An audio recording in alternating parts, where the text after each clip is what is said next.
കർത്താവായ ദൈവത്തിൻ്റെ നാമം വാഴ്ത്തപ്പെടുമാറാകട്ടെ. ഈ വീഡിയോ സന്ദേശങ്ങളുടെ കേൾക്കുന്ന എല്ലാവർക്കും കർത്താവായ യേശു ക്രിസ്തുവിൻ്റെ നാമത്തിൽ സ്നേഹവന്ദനം അറിയിച്ചുകൊള്ളുന്നു. അല്പസമയം ചിന്തയ്ക്കായി മത്തായി എഴുതിയ സുവിശേഷം 8-ാം അധ്യായത്തിൻ്റെ 23 മുതൽ 27-ാം വാക്യം വരെ. അവൻ ഒരു പടകിൽ കയറിയപ്പോൾ അവൻ്റെ ശിഷ്യന്മാർ കൂടെ ചെന്നു. പിന്നെ കടലിൽ വലിയ ഓളവും ഉണ്ടായിട്ട് പടകു തിരകളാൽ മുങ്ങുമാറായി. അവനോ ഉറങ്ങുകയായിരുന്നു. അവർ അടുത്തു ചെന്ന്, കർത്താവെ, രക്ഷിക്കണമേ എന്ന്, ഞങ്ങൾ നശിച്ചു പോകുന്നു എന്ന് പറഞ്ഞു. അവനെ ഉണർത്തി അവൻ അവരോട്, അല്പവിശ്വാസികളെ, നിങ്ങൾ ഭീരുക്കളാകുവാൻ എന്ന് പറഞ്ഞ ശേഷം എഴുന്നേറ്റ് കാറ്റിനെയും കടലിനെയും ശാസിച്ചപ്പോൾ വലിയ ശാന്തത ഉണ്ടായി. Praise the Lord. ഒരു മനുഷ്യൻ്റെ ജീവിതത്തിനകത്ത് പലവിധമായ പ്രതിസന്ധികൾ കടന്നു വരുമ്പോൾ, വിശ്വാസ ജീവിതത്തിനകത്ത് പ്രതികൂലങ്ങൾ കടന്നു വരുമ്പോൾ, കാറ്റുകൾ, ഓളങ്ങൾ, തിരമാലകളൊക്കെയും ജീവിതത്തിനകത്ത് അടിക്കുവാൻ തക്കവണ്ണം ഇടയായിത്തീരും. ഹല്ലേലൂയ. അപ്പോൾ ഇവിടെ വലിയ ഓളങ്ങളും തിരമാലകളും സമുദ്രത്തിൽ ഉണ്ടാകുമ്പോൾ ശിഷ്യന്മാർ അതിലൂടെ സഞ്ചരിച്ചു പോകുമ്പോൾ പ്രതിസന്ധികൾ കടന്നു വന്നു കഴിഞ്ഞപ്പോൾ പറയുകയാണ്, ഗുരു, ഈ പ്രതികൂലങ്ങൾ കണ്ട് ഞങ്ങളെ മുങ്ങുമാറാക്കുന്നു, എന്നാൽ ഞങ്ങളെ രക്ഷിക്കണമേ എന്ന് ഇവിടെ ശിഷ്യന്മാർ വിളിച്ചു പറയുന്നത് നമുക്ക് കാണുവാൻ സാധിക്കുന്നുണ്ട്. ഇത് നമ്മുടെ ജീവിതത്തിൽ പലപ്പോഴും നമ്മുടെ വിശ്വാസ ജീവിതമാകുന്ന പടക് പലപ്പോഴും ചാഞ്ഞു ഉലയുമ്പോൾ നമ്മെ കൈവിടുന്ന സാഹചര്യം വരെയും നമ്മുടെ ജീവിതത്തിൽ കടന്നു വന്നിരിക്കാം.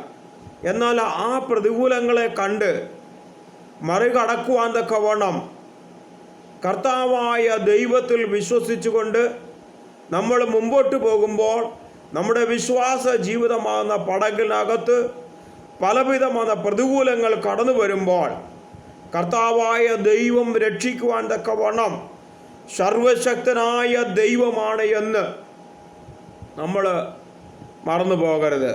പലപ്പോഴും നമ്മുടെ വിശ്വാസ ജീവിതത്തിനകത്ത് കർത്താവായ യേശു ഹല്ലേലൂയ ഉറങ്ങിയിട്ടുണ്ടോ എന്നും നമ്മൾ ചിന്തിക്കാറുണ്ട്. എന്നാൽ ആ ചിന്തയല്ല ഇവിടെ പറയുന്നത്. കർത്താവായ ദൈവം എപ്പോഴും നമ്മുടെ ഉള്ളിൽ ഉണർന്നുകൊണ്ടേയിരിക്കണം. ആ ഒരു അനുഭവമാണ് നമുക്ക് വേണ്ടത്. ഹല്ലേലൂയ. ജീവിതത്തിൽ പ്രതികൂലങ്ങൾ കടന്നു വരുമ്പോൾ അവിശ്വാസം നമ്മുടെ ജീവിതത്തിൽ കടന്നു വരരുത്. വിശ്വാസമാണ് എല്ലാത്തിലും വലുത്. ആ വിശ്വാസം ജീവിതത്തിനകത്തുണ്ടായെങ്കിൽ തീർച്ചയായും നമ്മുടെ മുമ്പിൽ വരുന്നതായ പ്രതികൂലങ്ങളെ മാറ്റിമറിക്കുവാൻ തക്കവണ്ണം ഇടയായിത്തീരും. അതിന് അധികാരമുള്ളതാണ് നമ്മുടെ കർത്താവായ ദൈവം. പടകിനകത്ത് യേശു കിടന്നുറങ്ങുകയാണ്. അപ്പോൾ ശിഷ്യന്മാർ പറയുകയാണ്, ഈ പ്രതികൂലങ്ങളെല്ലാം വന്നിട്ടും നീ അറിയുന്നില്ലല്ലോ എന്ന് ചോദിക്കുന്നു. എന്നാൽ ഇവിടെ യേശു അവരെ നോക്കിക്കൊണ്ട് പറയുന്നു, ഞാൻ നിങ്ങളോട് കൂടെ ഉണ്ട്. എത്ര നാൾ വരെ നിങ്ങളുടെ കൂടെ ഇരുന്നിട്ടോ നിങ്ങൾ എന്നെ അറിയുന്നില്ലല്ലോ. ഇന്നും നമ്മുടെ ജീവിതത്തിൽ ഈ ഒരു അവസ്ഥകളാണ് കടന്നു വരുന്നത്. യേശു പലപ്പോഴും നമ്മുടെ ജീവിതത്തിനകത്തുണ്ട്. എന്നാൽ നമ്മൾ പലപ്പോഴും യേശുവിനെ മറന്നു പോകാറുണ്ട്. ഹല്ലേലൂയ. അപ്പോൾ ഒരു മനുഷ്യൻ്റെ ജീവിതത്തിനകത്ത് ഓളങ്ങളും തിരമാലകളും ജീവിതത്തിനകത്ത് വരുമ്പോൾ നമ്മെ വിടുവിക്കുന്ന കർത്താവാ ദൈവം, നമ്മുടെ ജീവിതത്തിൽ ശാന്തത വരുത്തുന്ന ഒരു കർത്താവാ ദൈവം. ഹല്ലേലൂയ. ഇവിടെ ശിഷ്യന്മാരുടെ ജീവിതത്തിനകത്ത് പ്രതികൂലങ്ങൾ കടന്നു വന്നപ്പോൾ കാറ്റിനെയും കടലിനെയും ശാന്തമാക്കിയ സ്വർഗീയ പിതാവാ ദൈവം ഇന്ന് നമ്മുടെ ജീവിതത്തിൻ്റെ വിശ്വാസ പടകിൽ മുമ്പോട്ട് പോകുമ്പോൾ സമുദ്രത്തിൻ്റെ അടിക്കൂടെയും പ്രതികൂലങ്ങൾ വരും, മുകളിൽ കൂടെയും പ്രതികൂലത്തിൻ്റെ കാറ്റുകൾ വരും. എന്നാൽ ഈ ദിനങ്ങളിൽ നമ്മുടെ വിശ്വാസ ജീവിത പടക് നല്ല രീതിയിൽ മുന്നോട്ട് പോകുവാൻ കർത്താവിൽ നമ്മെ ഏൽപ്പിക്കാം. ഈ തിരുവചനങ്ങളാൽ കർത്താവാ ദൈവം നമ്മളെ അനുഗ്രഹിക്കുമാറാകട്ടെ. ആമേൻ, ആമേൻ, ആമേൻ. സ്തോത്രം.